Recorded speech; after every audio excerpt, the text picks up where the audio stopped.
History. There is no great and no small to the soul that maketh all, and where it cometh, all things are, and it cometh everywhere. I am owner of the sphere, of the 7 stars and the solar year, of Caesar's hand and Plato's brain, of Lord Christ's heart and Shakespeare's strain.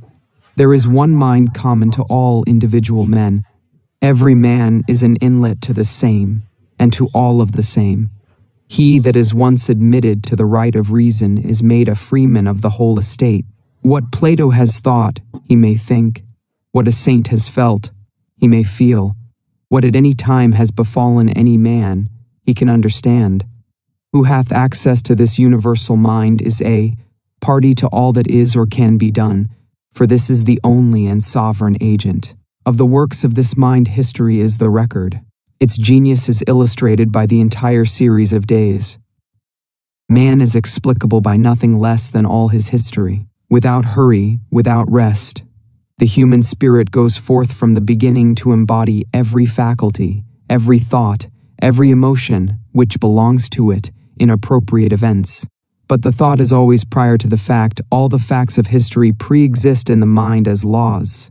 Each law in turn is made by circumstances predominant, and the limits of nature give power to but one at a time. A man is the whole encyclopedia of facts. The creation of 1,000 forests is in one acorn, and Egypt, Greece, Rome, Gaul, Britain, America lie folded already in the first man.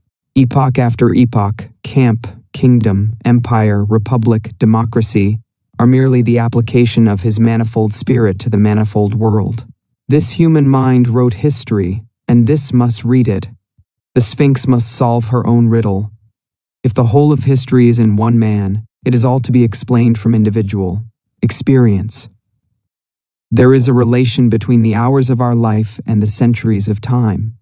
As the air I breathe is drawn from the great repositories of nature, as the light on my book is yielded by a star 100 millions of miles distant, as the poise of my body depends on the equilibrium of centrifugal and centripetal forces, so the hours should be instructed by the ages, and the ages explained by the hours.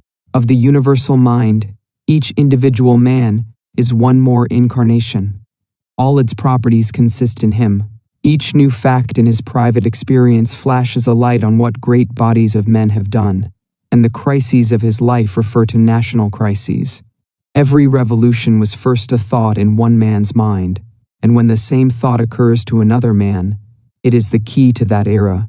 Every reform was once a private opinion, and when it shall be a private opinion again, it will solve the problem of the age. The fact narrated must correspond to something in me to be credible or intelligible. We, as we read, must become Greeks, Romans, Turks, priest and king, martyr and executioner, must fasten these images to some reality in our secret experience, or we shall learn nothing rightly.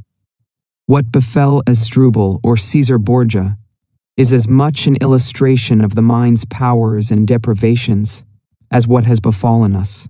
Each new law and political movement has meaning for you. Stand before each of its tablets and say, "Under this mask did my Proteus nature hide itself. This remedies the defect of our too great nearness to ourselves." This throws our actions into perspective, and as crabs, goats, scorpions, the balance and the waterpot lose their meanness when hung as signs in the zodiac. So I can see my own vices without heat in the distant persons of Solomon, Alcibiades, and Catiline. It is the universal nature which gives worth to particular men and things. Human life, as containing this, is mysterious and inviolable, and we hedge it round with penalties and laws. All laws derive hence their ultimate reason. All express more or less distinctly some command of this supreme, illimitable essence. Property also holds of the soul, covers great spiritual facts, and instinctively we at first hold to it with swords and laws and wide and complex combinations. The obscure consciousness of this fact is the light of all our day, the claim. Of claims, the plea for education, for justice, for charity, the foundation of friendship and love, and of the heroism and grandeur which belong to acts of self-reliance. It is remarkable that involuntarily we always read as superior beings. Universal history, the poets, the romancers, do not in their stateliest pictures. In the sacerdotal, the imperial palaces, in the triumphs of will or of genius, anywhere lose our ear, anywhere make us feel that we intrude, that this is for better men, but rather is it true that in their grandest strokes we feel most at home. All that Shakespeare says of the king, yonder slip of a boy that reads in the corner, feels to be true of himself. We sympathize in the great moments of history, in the great discoveries, the great resistances, the great prosperities of men. Because their law was enacted, the sea was searched, the land was found, or the blow was struck for us, as we ourselves in that place would have done or applauded. We have the same interest in condition and character. We honor the rich because they have externally the freedom, power, and grace, which we feel to be proper to man, proper to us. So all that is said of the wise man by Stoic or Oriental or modern essayist describes to each reader his own idea, describes his unattained but attainable self. All literature writes the character of the wise man. Books, monuments, pictures, conversation are portraits in which he finds the lineaments he is forming. The silent and the eloquent praise him and accost him, and he is stimulated wherever he moves as by personal allusions. A true aspirant, therefore, never needs look for allusions personal and laudatory in discourse. He hears the commendation, not of himself, but more sweet, of that character he seeks, in every word that is said concerning character, yea, further, in every fact and circumstance, in the running river and the rustling corn. Praise is looked, homage tendered, love flows, from mute nature, from the mountains and the lights of the firmament. These hints, dropped as it were from sleep and night, let us use in broad day. The student is to read history actively and not passively, to esteem his own life the text, and books the commentary. Thus compelled, the muse of history will utter oracles as never to those who do not respect themselves. I have no expectation that any man will read history aright who thinks that what was done in a remote age, by men whose names have resounded far, has any deeper sense than what he is doing today. The world exists for the education of each man. There is no age or state of society or mode of action in history to which there is not somewhat corresponding in his life. Everything tends in a wonderful manner to abbreviate itself and yield its own virtue to him.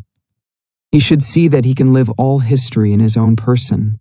He must sit solidly at home and not suffer himself to be bullied by kings or empires, but know that he is greater than all the geography and all the government of the world. He must transfer the point of view from which history is commonly read, from Rome and Athens and London, to himself, and not deny his conviction that he is the court, and if England or Egypt have anything to say to him, he will try the case. If not, let them forever be silent. He must attain and maintain that lofty sight where facts yield their secret sense, and poetry and annals are alike. The instinct of the mind, the purpose of nature, betrays itself in the use we make of the signal narrations of history. Time dissipates to shining ether the solid angularity of facts. No anchor, no cable, no fences avail to keep a fact. Babylon, Troy, Tyre, Palestine, and even early Rome are passing already into fiction. The Garden of Eden, the sun standing still in Gibeon, is poetry thenceforward to all nations. Who cares what the fact was, when we have made a constellation of it to hang in heaven an immortal sign? London and Paris and New York must go the same way. What is history, said Napoleon, but a fable agreed upon? This life of ours is stuck round with Egypt, Greece, Gaul, England, war, colonization, church, court, and commerce, as with so many flowers and wild ornaments grave and gay. I will not make more account of them. I believe in eternity. I can find Greece, Asia, Italy, Spain, and the islands, the genius and creative principle of each and of all eras, in my own mind. We are always coming up with the emphatic facts of history in our private experience, and verifying them here. all history becomes subjective. In other words, there is properly no history, only biography. Every mind must know the whole lesson for itself, must go over the whole ground. What it does not see, what it does not live, it will not know. What the former age has epitomized into a formula or rule for manipular convenience, it will lose all the good of verifying for itself by means of the wall of that rule. Somewhere, sometime, it will demand and find compensation for that loss by doing the work itself. Ferguson discovered many things in astronomy which had long been known. The better for him. History must be this or it is nothing. Every law which the state enacts indicates a fact in human nature. That is all. We must in ourselves see the necessary reason of every fact, see how it could and must be. So stand before every public and private work, before an oration of Burke, before a victory of Napoleon, before a martyrdom of Sir Thomas More, of Sidney, of Marmaduke Robinson, before a French reign of terror and a Salem hanging of witches, before a fanatic revival and the animal magnetism in Paris or in Providence, we assume that we under like influence should be alike affected and should achieve the like, and we aim to master intellectually the steps and reach the same height or the same degradation that our fellow, our proxy, has done. All inquiry into antiquity, all curiosity respecting the pyramids, the excavated cities, Stonehenge, the Ohio circles, Mexico, Memphis, is the desire to do away this wild, savage, and preposterous there or then, and introduce in its place the here and the now. Belzoni digs and measures in the mummy pits and pyramids of Thebes until he can see the end of the difference between the monstrous work and himself, when he has satisfied himself, in general and in detail, that it was made by such a person as he, so armed and so motived, and to ends to which he himself should also have worked. The problem is solved. His thought lives along the whole line of temples and sphinxes and catacombs, passes through them all with satisfaction, and they live again to the mind, or are now. A Gothic cathedral affirms that it was done by us and not done by us. Surely it was by man, but we find it not in our man, but we apply ourselves to the history of its production. We put ourselves into the place and state of the builder. We remember the forest dwellers, the first temples, the adherence to the first type, and the decoration of it as the wealth of the nation increased. The value which is given to wood by carving led to the carving over the whole mountain of stone of a cathedral. When we have gone through this process, and added thereto the Catholic Church, its cross, its music, its processions, its saints' days and image worship, we have as it were been the man that made the minster. We have seen how it could and must be. We have the sufficient reason. The difference between men is in their principle of association. Some men classify objects by color and size and other accidents of appearance, others by intrinsic likeness, or by the relation of cause and effect. The progress of the intellect is to the clearer vision of causes, which neglects surface differences. To the poet, to the philosopher, to the saint, all things are friendly and sacred, all events profitable, all days holy, all men divine. For the eye is fastened on the life, and slights the circumstance. Every chemical substance, every plant, every animal in its growth, teaches the unity of cause, the variety of appearance. Upborne and surrounded as we are by this all-creating nature, soft and fluid as a cloud or the air, why should we be such hard pedants and magnify a few forms? Why should we make account of time, or of magnitude, or of figure?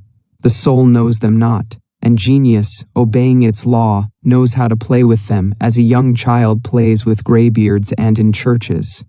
Genius studies the causal thought, and far back in the womb of things sees the rays parting from one orb, that diverge ere they fall by infinite diameters. Genius watches the monad through all his masks as he performs the metempsychosis of nature.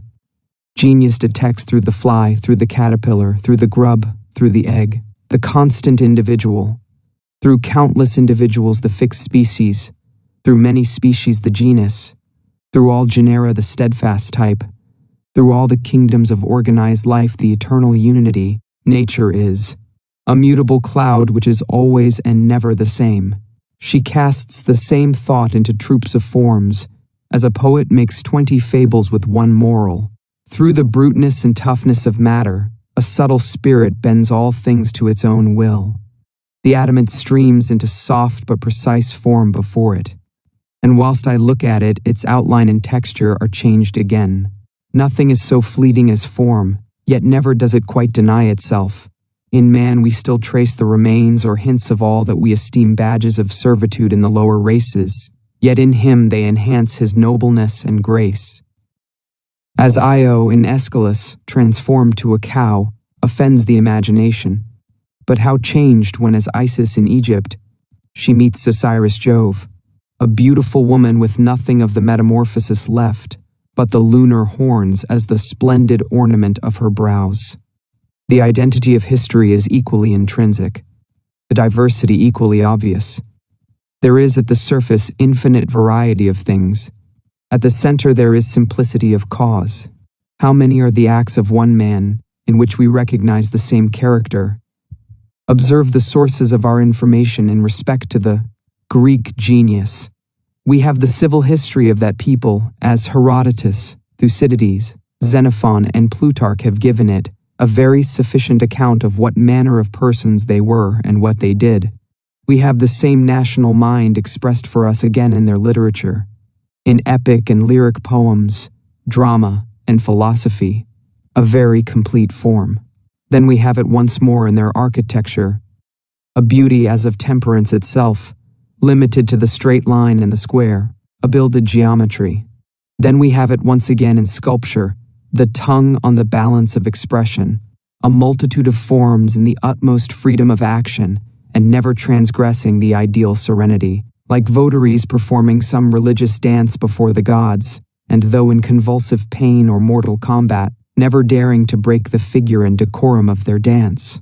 Thus of the genius of one remarkable people we have a fourfold representation, and to the senses what more unlike than an ode of Pindar, a marble centaur, the peristyle of the Parthenon, and the last actions of Phocion.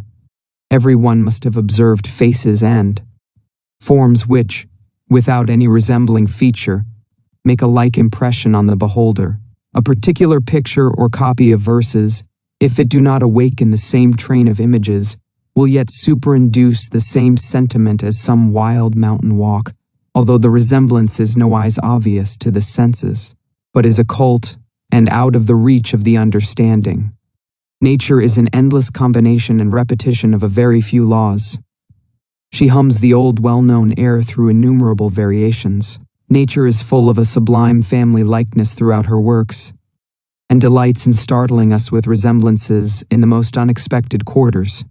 I have seen the head of an old sachem of the forest which at once reminded the eye of a bald mountain summit, and the furrows of the brow suggested the strata of the rock. There are men whose manners have the same essential splendor as the simple and awful sculpture on the friezes of the Parthenon and the remains of the earliest Greek art, and there are compositions of the same strain to be found in the books of all ages. What is Guido's Rospigliosi Aurora but a morning thought, as the horses in it are only a morning cloud?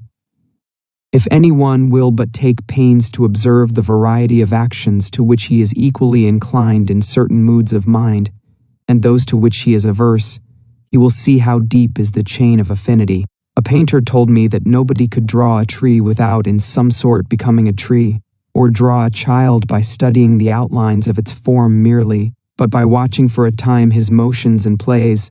The painter enters into his nature, and can then draw him at will in every attitude. So Roos entered into the inmost nature of a sheep. I knew a draftsman employed in a public survey who found that he could not sketch the rocks until their geological structure was first explained to him. In a certain state of thought is the common origin of very diverse works. It is the spirit and not the fact that is identical. By a deeper apprehension, and not primarily by a painful acquisition of many manual skills, the artist attains the power of awakening other souls to a given activity. It has been said that common souls pay with what they do, nobler souls with that which they are. And why? because a profound nature awakens in us by its actions and words, by its very looks and manners, the same power and beauty that a gallery of sculpture or of pictures addresses. Civil and natural history, the history of art and of literature, must be explained from individual history, or must remain words. There is nothing but is related to us, nothing that does not interest us. Kingdom, college, tree, horse, or iron shoe, the roots of all things are in man. Santa Croce and the Dome of St. Peter's are lame copies after a divine model. Strasbourg Cathedral is a material counterpart of the soul of Erwin of Steinbach. The true poem is the poet's mind. The true ship is the shipbuilder. In the man could we lay him open. We should see the reason for the last flourish and tendril of his work, as every spine and tint in the seashell pre-exists in the secreting organs of the fish. The whole of heraldry and of chivalry is in courtesy. A man of fine manners shall pronounce your name with all the ornament that titles of nobility could ever add. The trivial experience of every day is always verifying some old prediction to us and converting into things the words and signs which we had heard and seen without heed. A lady with whom I was riding in the forest said to me that the woods always seemed to her to wait, as if the genii who inhabit them suspended their deeds until the wayfarer had passed onward. A thought which poetry has celebrated in the dance of the fairies, which breaks off on the approach of human feet. The man who has seen the rising moon break out of the clouds at midnight has been present like an archangel at the creation of light and of the world. I remember one summer day in the fields my companion pointed out to me a broad cloud, which might extend 1/4 of a mile parallel to the horizon, quite accurately in the form of a cherub as painted over churches, a round block in the center, which it was easy to animate with eyes and mouth, supported on either side by wide-stretched symmetrical wings. What appears once in the atmosphere may appear often, and it was undoubtedly the archetype of that familiar ornament. I have seen in the sky a chain of summer lightning, which at once showed to me that the Greeks drew from nature when they painted the thunderbolt in the hand of Jove. I have seen a snow drift along the sides of the stone wall, which obviously gave the idea of the common architectural scroll to about a tower. By surrounding ourselves with the original circumstances, we invent anew the orders and the ornaments of architecture, as we see how each people merely decorated its primitive abodes. The Doric temple preserves the semblance of the wooden cabin in which the Dorian dwelt. The Chinese pagoda is plainly a Tartar tent. The Indian and Egyptian temples still betray the mounds and subterranean houses of their forefathers. The custom of making houses and tombs in the living rock, says Heron in his researches on the Ethiopians, determined very naturally the principal character of the Nubian Egyptian architecture to the colossal form which it assumed. In these caverns, already prepared by nature, the eye was accustomed to dwell on huge shapes and masses, so that when art came to the assistance of nature it could not move on a small scale without degrading itself. What would statues of the usual size, or neat porches and wings have been associated with those gigantic halls before which only colossi could sit as watchmen or lean on the pillars of the interior? The Gothic church plainly originated in a rude adaptation of the forest trees, with all their boughs, to a festal or solemn arcade, as the bands about the cleft pillars still indicate the green withes that tied them. No one can walk in a road cut through pine woods without being struck with the architectural appearance of the grove, especially in winter, when the barrenness of all other trees shows the low arch of the Saxons. In the woods in a winter afternoon, one will see as readily the origin of the stained glass window, with which the Gothic cathedrals are adorned. In the colors of the western sky, seen through the bare and crossing branches of the forest. Nor can any lover of nature enter the old piles of Oxford and the English cathedrals without feeling that the forest overpowered the mind of the builder, and that his chisel, his saw and plane still reproduced its ferns, its spikes of flowers, its locust, elm, oak, pine, fir, and spruce. The Gothic cathedral is a blossoming in stone subdued by the insatiable demand of harmony. In man, the mountain of granite blooms into an eternal flower, with a lightness and delicate finish, as well as the aerial proportions and perspective of vegetable beauty. In like manner, all public facts are to be individualized, all private facts are to be generalized. Then at once history becomes fluid and true, and biography deep and sublime. As the Persian imitated in the slender shafts and capitals of his architecture the stem and flower of the lotus and palm, so the Persian court in its magnificent era never gave over the nomadism of its barbarous tribes, but traveled from Ecbatana, where the spring was spent, to Susa in summer, and to Babylon for the winter. In the early history of Asia and Africa, nomadism and agriculture are the two antagonist facts. The geography of Asia and of Africa necessitated a nomadic life. But the nomads were the terror of all those whom the soil or the advantages of a market had induced to build towns. Agriculture, therefore, was a religious injunction because of the perils of the state from nomadism. And in these late and civil countries of England and America, these propensities still fight out the old battle, in the nation and in the individual. The nomads of Africa were constrained to wander by the attacks of the gadfly, which drives the cattle mad, and so compels the tribe to emigrate in the rainy season and to drive off the cattle to the higher sandy regions. The nomads of Asia follow the pasturage from month to month. In America and Europe, the nomadism is of trade and curiosity, a progress, certainly, from the gadfly of Astaboras to the Anglo and Italomania of Boston Bay, sacred cities, to which a periodical religious pilgrimage was enjoined, or stringent laws and customs tending to invigorate the national bond, were the check on the old rovers, and the cumulative values of long residence are the restraints on the itineracy of the present day. The antagonism of the two tendencies is not less active in individuals, as the love of adventure or the love of repose happens to predominate. A man of rude health and flowing spirits has the faculty of rapid domestication, lives in his wagon, and roams through all latitudes as easily as a kalmuk.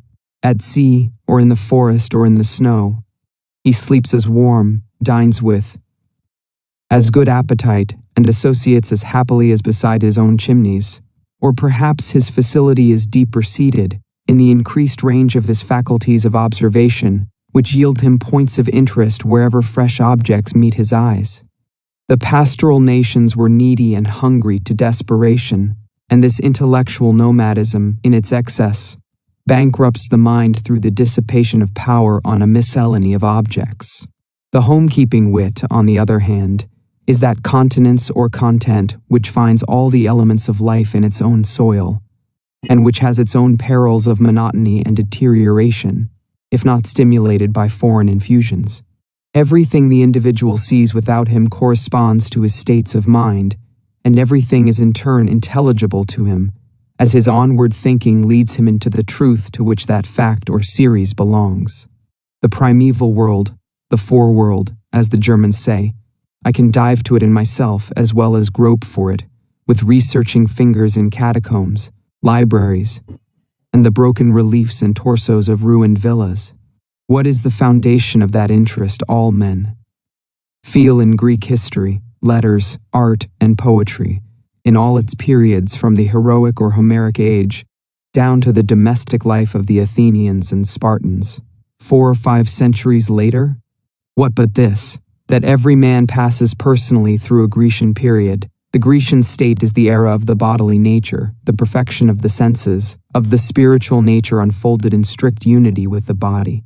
In it existed those human forms which supplied the sculptor with his models of Hercules, Phoebus, and Jove, not like the forms abounding in the streets of modern cities, wherein the face is a confused blur of features, but composed of incorrupt, sharply defined and symmetrical features, whose eye sockets are so formed that it would be impossible for such eyes to squint and take furtive glances on this side and on that, but they must turn the whole head. The manners of that period are plain and fierce. The reverence exhibited is for personal qualities, courage, address, self-command, justice, strength, swiftness, a loud voice, a broad chest. Luxury and elegance are not known. A sparse population and want make every man his own valet, cook, butcher, and soldier, and the habit of supplying his own needs educates the body to wonderful performances. Such are the Agamemnon and Diomed of Homer, and not far different is the picture Xenophon gives of himself and his compatriots in the retreat of the 10,000.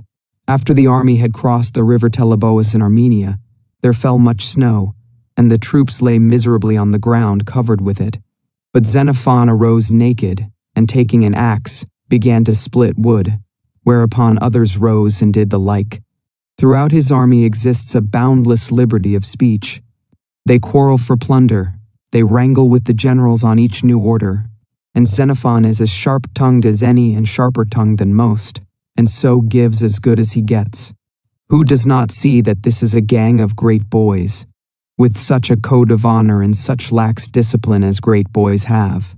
The costly charm of the ancient tragedy, and indeed of all the old literature, is that the persons speak simply, speak as persons who have great good sense without knowing it, before yet the reflective habit has become the predominant habit of the mind. Our admiration of the antique is not admiration of the old, but of the natural. The Greeks are not reflective, but perfect in their senses and in their health, with the finest physical organization in the world. Adults acted with the simplicity and grace of children. They made vases, tragedies, and statues, such as healthy senses should, that is, in good taste. Such things have continued to be made in all ages, and are now wherever a healthy physique exists. But, as a class, from their superior organization, they have surpassed all. They combine the energy of manhood with the engaging unconsciousness of childhood. The attraction of these manners is that they belong to man, and are known to every man in virtue of his being once a child. Besides that, there are always individuals who retain these characteristics. A person of childlike genius and inborn energy is still a Greek, and revives our love of the muse of Hellas. I admire the love of nature in the Philoctetes. In reading those fine apostrophes to sleep, to the stars, rocks, mountains, and waves, I feel time passing away as an ebbing sea. I feel the eternity of man, the identity of his thought. The Greek had, it seems, the same fellow beings as I. The sun and moon, water and fire met his heart precisely as they meet mine. Then the vaunted distinction between Greek and English, between classic and romantic schools, seems superficial and pedantic. When a thought of Plato becomes a thought to me, when a truth that fired the soul of Pindar fires mine, time is no more. When I feel that we two meet in a perception, that our two souls are tinged with the same hue, and do as it were run into one, why should I measure degrees of latitude? Why should I count Egyptian years? The student interprets the age of chivalry by his own age of chivalry, and the days of maritime adventure and circumnavigation by quite parallel miniature experiences of his own. To the sacred history of the world he has the same key. When the voice of a prophet out of the deeps of antiquity merely echoes to him a sentiment of his infancy, a prayer of his youth, he then pierces to the truth through all the confusion of tradition and the caricature of institutions. Rare, extravagant spirits come by us at intervals, who disclose to us new facts in nature.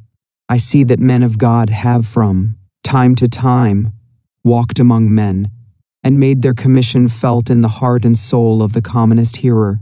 Hence, evidently, the tripod, the priest, the priestess inspired by the divine afflatus.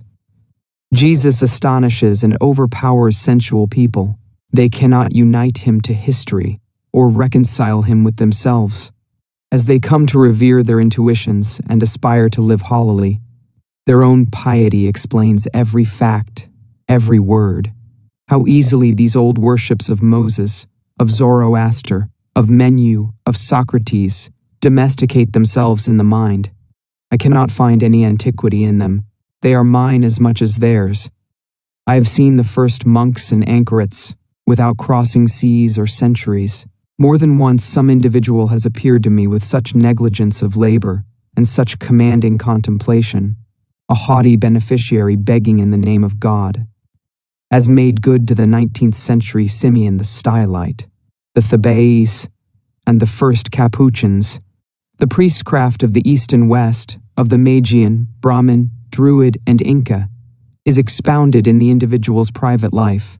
The cramping influence of a hard formalist on a young child, in repressing his spirits and courage, paralyzing the understanding, and that without producing indignation, but only fear and obedience. And even much sympathy with the tyranny is a familiar fact, explained to the child when he becomes a man, only by seeing that the oppressor of his youth is himself a child tyrannized over by those names and words and forms of whose influence he was merely the organ to the youth. The fact teaches him how Belus was worshipped and how the pyramids were built, better than the discovery by Champollion of the names of all the workmen and the cost of every tile. He finds Assyria and the mounds of Cholula at his door, and himself has laid the courses. Again, in that protest which each considerate person makes against the superstition of his times, he repeats step for step the part of old reformers, and in the search after truth finds, like them, new perils to virtue. He learns, again, what moral vigor is needed to supply the girdle of a superstition. A great licentiousness treads on the heels of a reformation. How many times in the history of the world has the Luther of the day had to lament the decay of piety in his own household? "Doctor," said his wife to Martin Luther one day, "how is it that whilst subject to papacy we prayed so often and with such fervor, whilst now we pray with the utmost coldness and very seldom?" The advancing man discovers how deep a property he has in literature, in all fable as well as in all history. He finds that the poet was no odd fellow who described strange and impossible situations, but that universal man wrote by his pen a confession true for one and true for all. His own secret biography he finds in lines wonderfully intelligible to him, dotted down before he was born. One after another he comes up in his private adventures with every fable of Aesop, of Homer, of Hafiz, of Ariosto, of Chaucer, of Scott, and verifies them with his own head and hands. The beautiful fables of the Greeks being proper creations of the imagination and not of the fancy, are universal verities. What a range of meanings and what perpetual pertinence has the story of Prometheus. Beside its primary value as the first chapter of the history of Europe, it gives the history of religion, with some closeness to the faith of later ages. Prometheus is the Jesus of the old mythology. He is the friend of man, stands between the unjust justice of the eternal Father and the race of mortals, and readily suffers all things on their account. But where it departs from the Calvinistic Christianity, and exhibits him as the defier of Jove, it represents a state of mind which readily appears wherever the doctrine of theism is taught in a crude objective form, and which seems the self-defense of man against this untruth, namely a discontent with the believed fact that a God exists, and a feeling that the obligation of reverence is onerous. It would steal, if it could, the fire of the Creator, and live apart from Him and independent of Him. The Prometheus Vinctus is the romance of skepticism. Not less true to all time are the details of that stately apologue. Apollo kept the flocks of Admetus, said the poets. When the gods come among men, they are not known. Jesus was not. Socrates and Shakespeare were not. Antaeus was suffocated by the gripe of Hercules, but every time he touched his mother earth, his strength was renewed. Man is the broken giant, and in all his weakness, both his body and his mind are invigorated by habits of conversation with nature. The power of music, the power of poetry, to unfix and as it were clap wings to solid nature, interprets the riddle of Orpheus. The philosophical perception of identity, through endless mutations of form, makes him know the Proteus.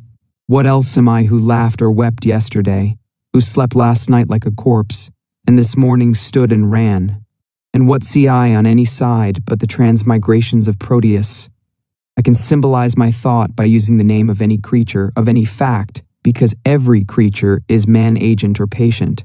Tantalus is but a name for you and me. Tantalus means the impossibility of drinking the waters of thought, which are always gleaming and waving within sight of the soul.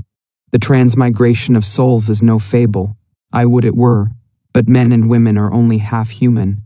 Every animal of the barnyard, the field and the forest, of the earth and of the waters that are under the earth, has contrived to get a footing and to leave the print of its features and form in some one or other of these upright, heaven-facing speakers. Ah, brother, stop the ebb of thy soul, ebbing downward into the forms into whose habits thou hast now for many years slid. As near and proper to us is also that old fable of the Sphinx, who was said to sit in the roadside and put riddles to every passenger. If the man could not answer, she swallowed him alive. If he could solve the riddle, the Sphinx was slain. What is our life but an endless flight of winged facts or events? In splendid variety these changes come, all putting questions to the human spirit. Those men who cannot answer by a superior wisdom these facts or questions of time, serve them. Facts encumber them, tyrannize over them, and make the men of routine, the men of sense, in whom a literal obedience to facts has extinguished every spark of that light by which man is truly man. But if the man is true to his better instincts or sentiments, and refuses the dominion of facts, as one that comes of a higher race, remains fast by the soul and sees the principle, then the facts fall aptly and supple into their places.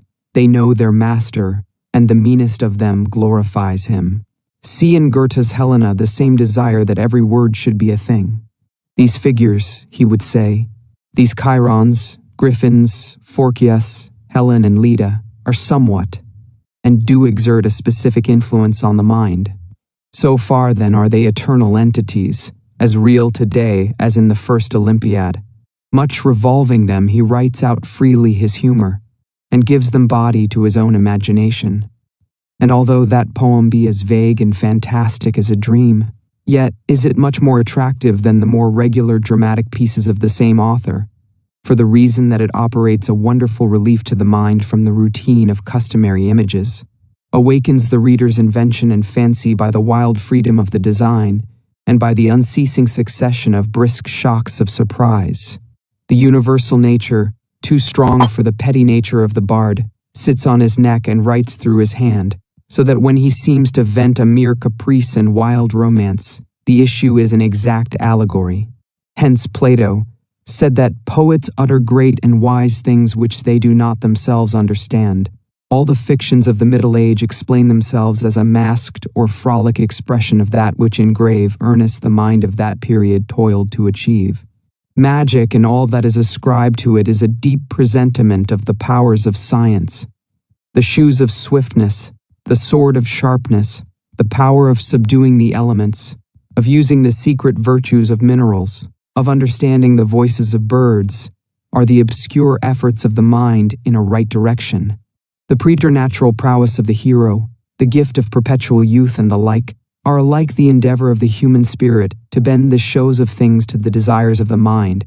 In Perceforest and Amadis de Gaul, a garland and a rose bloom on the head of her who is faithful, and fade on the brow of the inconstant.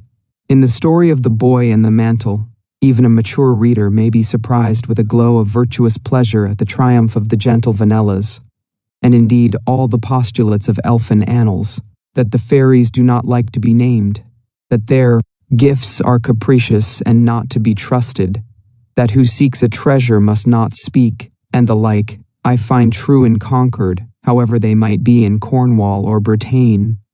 Is it otherwise in the newest romance? I read The Bride of Lammermoor. Sir William Ashton is a mask for a vulgar temptation, Ravenswood Castle a fine name for proud poverty, and the foreign mission of state only a Bunyan disguise for honest industry. We may all shoot a wild bull that would toss the good and beautiful by fighting down the unjust and sensual. Lucy Ashton is another name for fidelity, which is always beautiful and always liable to calamity in this world. But along with the civil and metaphysical history of man, another history goes daily forward, that of the external world, in which he is not less strictly implicated. He is the compend of time. He is also the correlative of nature. His power consists in the multitude of his affinities, in the fact that his life is intertwined with a whole chain of organic and inorganic being. In old Rome, the public roads beginning at the Forum proceeded north, south, east, west, to the center of every province of the empire, making each market town of Persia, Spain, and Britain pervious to the soldiers of the capital. So out of the human heart go as it were highways to the heart of every object in nature, to reduce it under the dominion of man. A man is a bundle of relations, a knot of roots, whose flower and fruitage is the world. His faculties refer to natures out of him and predict the world he is to inhabit, as the fins of the fish foreshow that water exists, or the wings of an eagle in the egg presuppose air. He cannot live without a world. Put Napoleon in an island prison, let his faculties find no men to act on, no Alps to climb, no stake to play for, and he would beat the air and appear stupid. Transport him to large countries, dense population, complex interests and antagonist power, and you shall see that the man Napoleon, bounded that is by such a profile and outline, is not the virtual Napoleon. This is but Talbot's shadow. His substance is not here. For what you see is but the smallest part and least proportion of humanity. But were the whole frame here, it is of such a spacious, lofty pitch, your roof were not sufficient to contain it. Henry VI. Columbus needs a planet to shape his course upon. Newton and Laplace need myriads of age and thick-strewn celestial areas. One may say a gravitating solar system is already prophesied in the nature of Newton's mind. Not less does the brain of Davy or of Gay-Lussac, from childhood exploring the affinities and repulsions of particles, anticipate the laws of organization. Does not the eye of the human embryo predict the light? The ear of Handel predict the witchcraft of harmonic sound? Do not the constructive fingers of Watt, Fulton, Whittemore, Arkwright predict the fusible, hard and temperable texture of metals, the properties of stone, water, and wood? Do not the lovely attributes of the maiden child predict the refinements and decorations of civil society? Here also we are reminded of the action of man on man. A mind might ponder its thought for ages and not gain so much self-knowledge as the passion of love shall teach it in a day. Who knows himself before he has been thrilled with indignation at an outrage, or has heard an eloquent tongue, or has shared the throb of thousands in a national exultation or alarm? No man can antedate his experience or guess what faculty or feeling a new object shall unlock, any more than he can draw today the face of a person whom he shall see tomorrow for the first time. I will not now go behind the general statement to explore the reason of this correspondency. Let it suffice that in the light of these two facts, namely, that the mind is one, and that nature is its correlative, history is to be read and written. Thus in all ways does the soul concentrate and reproduce its treasures for each pupil. He too shall pass through the whole cycle of experience. He shall collect into a focus the rays of nature. History no longer shall be a dull book. It shall walk incarnate in every just and wise man. You shall not tell me by languages and titles a catalogue of the volumes you have read. You shall make me feel what periods you have lived. A man shall be the temple of fame. He shall walk, as the poets have described that goddess, in a robe painted all over with wonderful events and experiences. His own form and features by their exalted intelligence shall be that variegated vest. I shall find in him the foreworld, in his childhood the age of gold, the apples of knowledge, the Argonautic expedition, the calling of Abraham, the building of the temple, the advent of Christ, dark ages, the revival of letters, the Reformation, the discovery of new lands, the opening of new sciences and new regions in man. He shall be the priest of Pan, and bring with him into humble cottages the blessing of the morning stars, and all the recorded benefits of heaven and earth. Is there somewhat overweening in this claim? Then I reject all I have written, for what is the use of pretending to know what we know not? But it is the fault of our rhetoric that we cannot strongly state one fact without seeming to belie some other. I hold our actual knowledge very cheap.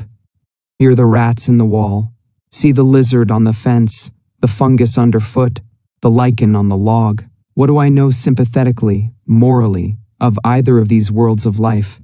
As old as the Caucasian man, perhaps older, these creatures have kept their counsel beside him, and there is no record of any word or sign that has passed from one to the other. What connection do the books show between the 50 or 60 chemical elements and the historical eras?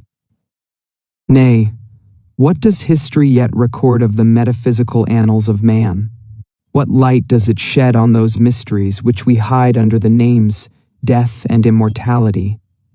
Yet every history should be written in a wisdom which divined the range of our affinities and looked at facts as symbols. I am ashamed to see what a shallow village tale our so-called history is. How many times we must say Rome and Paris and Constantinople. What does Rome know of rat and lizard? What are Olympiads and consulates to these neighboring systems of being? Nay, what food or experience or succor have they for the Esquimaux seal hunter, for the Kanaka in his canoe, for the fisherman, the stevedore, the porter? Broader and deeper we must write our annals, from an ethical reformation, from an influx of the ever-new, ever-sanative conscience. If we would trulier express our central and wide-related nature, instead of this old chronology of selfishness and pride, to which we have too long lent our eyes. Already that day exists for us, shines in on us at unawares, but the path of science and of letters is not the way into nature.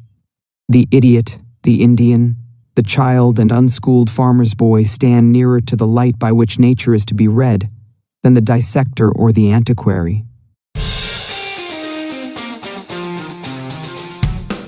Thank you for riding the waves of wisdom with us on Book Waves.